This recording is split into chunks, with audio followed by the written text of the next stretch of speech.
حضرت انس رضی اللہ تعالی عنہ فرماتے ہیں کہ جب دو مسلمان مصافحہ کرتے وقت یہ عمل کرتے ہیں تو ان کے جدا ہونے سے پہلے رب العالمین ان کے گناہ معاف فرما دیتا ہے، اور حضور اقدس سرور کونین حضرت محمد صلی اللہ تعالی علیہ وآلہ وسلم کی زیارت پاک سے مشرف ہوگا اور جنت میں اپنی جگہ دیکھ لے گا۔ وہ عمل یہ ہے۔ بسم اللہ الرحمن الرحیم۔ السلام علیکم ورحمۃ اللہ۔ محترم ناظرین، حضور اکرم صلی اللہ تعالی علیہ وآلہ وسلم کی پیدائش سے صرف 55 دن پہلے یمن کا بادشاہ ابراہ ہاتھیوں کی فوج لے کر کعبہ ڈھانے کے لیے مکہ پر حملہ آور ہوا تو اس کا سبب یہ تھا کہ ابراہ نے یمن کے دارالسلطنت صنعاء میں ایک بہت ہی شاندار اور عالی شان گرجا گھر بنایا، اور یہ کوشش کرنے لگا کہ عرب کے لوگ بجائے خانہ کعبہ کے یمن آ کر اس گرجا گھر کا حج کیا کریں۔ جب مکہ والوں کو یہ معلوم ہوا تو قبیلہ کنانہ کا ایک شخص غیظ و غضب میں جل بھن کر یمن گیا اور وہاں کے گرجا گھر میں پاخانہ کر کے اس کو نجاست سے لت پت کر دیا۔ جب ابراہ نے یہ واقعہ سنا تو وہ طیش میں آپے سے باہر ہو گیا اور خانہ کعبہ کو ڈھانے کے لیے ہاتھیوں کی فوج لے کر مکہ پر حملہ کر دیا، اور اس کی فوج کے اگلے دستہ نے مکہ والوں کے تمام اونٹوں اور دوسرے مویشیوں کو چھین لیا۔ اس میں 200 یا 400 اونٹ عبد المطلب کے بھی تھے۔ حضرت عبد المطلب کو اس واقعہ سے بڑا رنج پہنچا، چنانچہ آپ اس معاملہ میں گفتگو کرنے کے لیے اس کے لشکر میں تشریف لے گئے۔ جب ابراہ کو معلوم ہوا کہ قریش کا سردار اس سے ملاقات کرنے کے لیے آیا ہے تو اس نے آپ کو اپنے خیمہ میں بلا لیا، اور جب حضرت عبد المطلب کو دیکھا کہ ایک بلند قامت رعبدار اور نہایت ہی حسین و جمیل آدمی ہے جن کی پیشانی پر نور نبوت کا جاہ جلال چمک رہا ہے، تو صورت دیکھتے ہی ابراہ مرعوب ہو گیا اور بے اختیار تخت شاہی سے اتر کر آپ کی تعظیم و تکریم کے لیے کھڑا ہو گیا اور اپنے برابر بٹھا کر دریافت کیا کہ کہیے سردار قریش، یہاں آپ کی تشریف آوری کا کیا مقصد ہے؟ حضرت عبد المطلب نے جواب دیا کہ ہمارے اونٹ اور بکریاں وغیرہ جو آپ کے لشکر کے سپاہی ہانک کر لائے ہیں، آپ ان سب مویشیوں کو ہمارے سپرد کر دیجئے۔ یہ سن کر ابراہ نے کہا کہ اے سردار قریش، میں تو یہ سمجھتا تھا کہ آپ بہت ہی حوصلہ مند اور شاندار آدمی ہیں، مگر آپ نے مجھ سے اپنے اونٹوں کا سوال کر کے میری نظروں میں اپنا وقار کم کر دیا۔ اونٹ اور بکریوں کی حقیقت ہی کیا ہے؟ میں تو آپ کے کعبہ کو توڑ پھوڑ کر برباد کرنے کے لیے آیا ہوں، آپ نے اس کے بارے میں کوئی گفتگو نہ کی۔ حضرت عبد المطلب نے کہا کہ مجھے تو اپنے اونٹوں سے مطلب ہے، کعبہ میرا گھر نہیں ہے بلکہ وہ خدا کا گھر ہے، وہ خود اپنے گھر کو بچا لے گا، مجھے کعبہ کی ذرا بھی فکر نہیں ہے۔ یہ سن کر ابراہ اپنے فرعونی لہجے میں کہنے لگا کہ اے سردار مکہ، سن لیجئے، میں کعبہ کو ڈھا کر اس کی اینٹ سے اینٹ بجا دوں گا اور روئے زمین سے اس کا نام و نشان مٹا دوں گا، کیونکہ مکہ والوں نے میرے گرجا گھر کی بڑی بے عزتی اور بے حرمتی کی ہے، اس لیے میں اس کا انتقام لینے کے لیے کعبہ کو مسمار کر دینا ضروری سمجھتا ہوں۔ حضرت عبد المطلب نے فرمایا کہ پھر آپ جانے اور خدا جانے میں آپ سے سفارش کرنے والا کون ہوں۔ اس گفتگو کے بعد ابراہ نے تمام جانوروں کو واپس کر دینے کا حکم دے دیا، اور عبد المطلب تمام اونٹوں اور بکریوں کو ساتھ لے کر اپنے گھر چلے آئے اور مکہ والوں سے فرمایا کہ تم لوگ اپنے اپنے مال مویشیوں کو لے کر مکہ سے باہر نکل جاؤ اور پہاڑوں کی چوٹیوں پر چڑھ کر اور دروں میں چھپ کر پناہ لے لو۔ مکہ والوں سے یہ کہہ کر پھر خود اپنے خاندان کے چند آدمیوں کو ساتھ لے کر خانہ کعبہ میں گئے اور دروازہ کا حلقہ پکڑ کر انتہائی بے قراری اور گریہ زاری کے ساتھ دربار الہی میں اس طرح دعا مانگنے لگے کہ اے اللہ، بے شک ہر شخص اپنے اپنے گھر کی حفاظت کرتا ہے، لہٰذا تو بھی اپنے گھر کی حفاظت فرما، اور سلیب والوں اور سلیب کے پجاریوں عیسائیوں کے مقابلہ میں اپنی اطاعت شعاروں کی مدد فرما۔ عبد المطلب نے یہ دعا مانگی اور اپنے خاندان والوں کو ساتھ لے کر پہاڑ کی چوٹی پر چڑھ گئے اور خدا تعالی کی قدرت کا جلوہ دیکھنے لگے۔ ابراہ جب صبح کو کعبہ ڈھانے کے لیے اپنے لشکر جرار اور ہاتھیوں کی قطار کے ساتھ آگے بڑھا اور مقام مغمس میں پہنچا تو خود اس کا ہاتھی جس کا نام محمود تھا ایک دم بیٹھ گیا۔ ہر چند مارا اور بار بار للکارا مگر ہاتھی نہیں اٹھا۔ اسی حال میں قہر الہی ابابیلوں کی شکل میں نمودار ہوا اور ننھے ننھے پرندے جھنڈ کے جھنڈ جن کی چونچ اور پنجوں میں تین تین کنکریاں تھیں سمندر کی جانب سے حرم کعبہ کی طرف آنے لگے۔ ابابیلوں کے ان دل بادل لشکروں نے ابراہ کی فوجوں پر اس زور و شور سے سنگ باری شروع کر دی کہ آن کی آن میں ابراہ کے لشکر اور اس کے ہاتھیوں کے پرخچے اڑ گئے۔ ابابیلوں کی سنگ باری خدا بندے قہار و جبار کے قہر و غضب کی ایسی مار تھی کہ جب کوئی کنکری کسی فیل سوار کے سر پر پڑتی تھی تو وہ اس آدمی کے بدن کو چھیدتی ہوئی ہاتھی کے بدن سے پار ہو جاتی تھی۔ ابراہ کی فوج کا ایک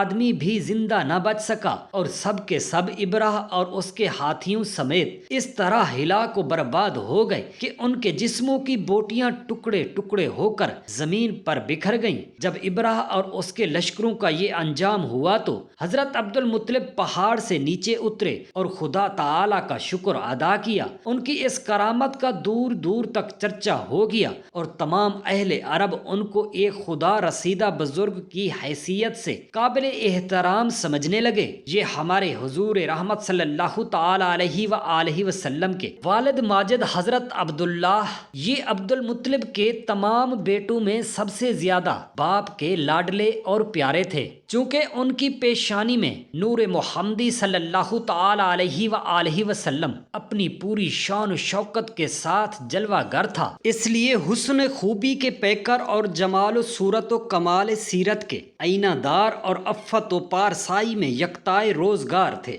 قبیلہ قریش کی تمام حسین عورتیں ان کے حسن و جمال پر فریفتہ اور ان سے شادی کی درخواست گزار تھیں، مگر حضرت عبد المطلب ان کے لیے ایک ایسی عورت کی تلاش میں تھے جو حسن و جمال کے ساتھ ساتھ حسب و نسب کی شرافت اور عفت و پارسائی میں بھی ممتاز ہو۔ عجیب اتفاق کہ ایک دن حضرت عبداللہ رضی اللہ تعالی عنہ شکار کے لیے جنگل میں تشریف لے گئے تھے۔ ملک شام کے یہودی چند علامتوں سے پہچان گئے تھے کہ نبی آخر الزمان کے والد ماجد یہی ہیں، چنانچہ ان یہودیوں نے حضرت عبداللہ رضی اللہ تعالی عنہ کو بارہا قتل کر ڈالنے کی کوشش کی۔ اس مرتبہ بھی یہودیوں کی ایک بہت بڑی جماعت مسلح ہو کر اس نیت سے جنگل میں گئی کہ حضرت عبداللہ رضی اللہ تعالی عنہ کو تنہائی میں دھوکہ سے قتل کر دیا جائے گا، مگر اللہ تعالی نے اس مرتبہ بھی اپنے فضل و کرم سے بچا لیا۔ عالم غیب سے چند ایسے سوار ناگہاں نمودار ہوئے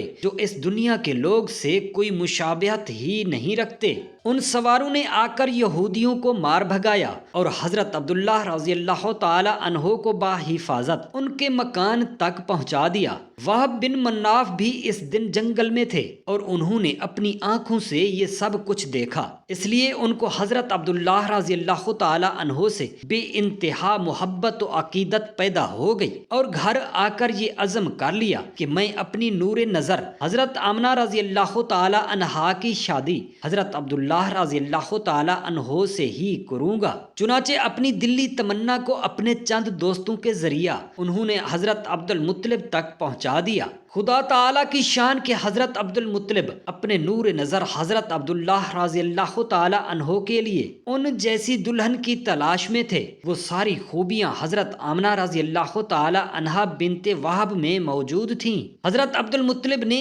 اس رشتہ کو خوشی خوشی منظور کر لیا، چنانچہ 24 سال کی عمر میں حضرت عبداللہ رضی اللہ تعالی عنہ کا حضرت بی بی آمنہ رضی اللہ تعالی عنہا سے نکاح ہو گیا اور نور محمد خداوندی حضرت عبداللہ رضی اللہ تعالی عنہ سے منتقل ہو کر حضرت بی بی آمنہ رضی اللہ تعالی عنہا کے شکم اطہر میں جلوہ گر ہو گیا، اور جب حمل شریف کو 2 مہینے پورے ہو گئے تو حضرت عبد المطلب نے حضرت عبداللہ رضی اللہ تعالی عنہ کو کھجوریں لینے کے لیے مدینے بھیجا یا تجارت کے لیے ملک شام روانہ کیا۔ وہاں سے واپس لوٹتے ہوئے مدینہ میں اپنے والد کے نہال بنو عدی بن نجار میں 1 ماہ بیمار رہ کر 25 برس کی عمر میں وفات پا گئے اور وہیں دار نابغہ میں مدفون ہوئے۔ قافلہ والوں نے جب مکہ واپس لوٹ کر حضرت عبد المطلب کو حضرت عبداللہ رضی اللہ تعالی عنہ کی بیماری کا حال سنایا تو انہوں نے خبر گیری کے لیے اپنے سب سے بڑے لڑکے حارث کو مدینہ بھیجا۔ ان کے مدینہ پہنچنے سے قبل ہی حضرت عبداللہ رضی اللہ تعالی عنہ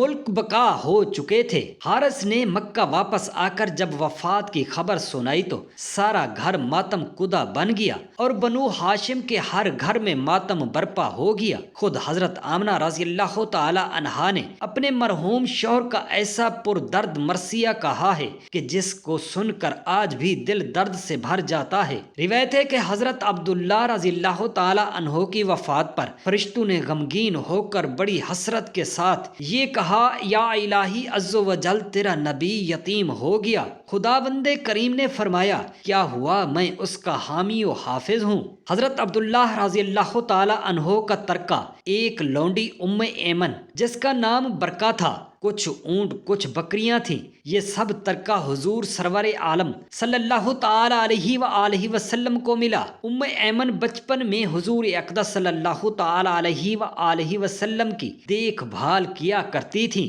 کھلاتی، کپڑا پہناتی اور پرورش کی پوری ضروریات مہیا کرتی۔ اس لیے حضور اقدس صلی اللہ تعالی علیہ وآلہ وسلم اپنی تمام عمر مبارک ام ایمن کی دل جوئی فرماتے رہے۔ اپنے محبوب غلام حضرت زید بن حارثہ رضی اللہ تعالی عنہ سے ان کا نکاح کر دیا اور ان کے شکم سے حضرت اسامہ رضی اللہ تعالی عنہ پیدا ہوئے۔ حضرت انس رضی اللہ تعالی عنہ فرماتے ہیں کہ جب 2 مسلمان مصافحہ کرتے وقت درود شریف پڑھتے ہیں تو ان کے جدا ہونے سے پہلے رب العالمین ان کے گناہ معاف فرما دیتا ہے۔ جمعہ کی شب کو 2 رکعت نماز ادا کرے اور ہر رکعت میں الحمد شریف کے بعد 25 مرتبہ کل شریف پڑھے اور بعد از سلام 1000 مرتبہ یہ درود پاک پڑھے، اللہم صلی علی محمد النبی الامی وآلہ وصحبہ وسلم۔ یہ مقدس درود پاک پڑھنے سے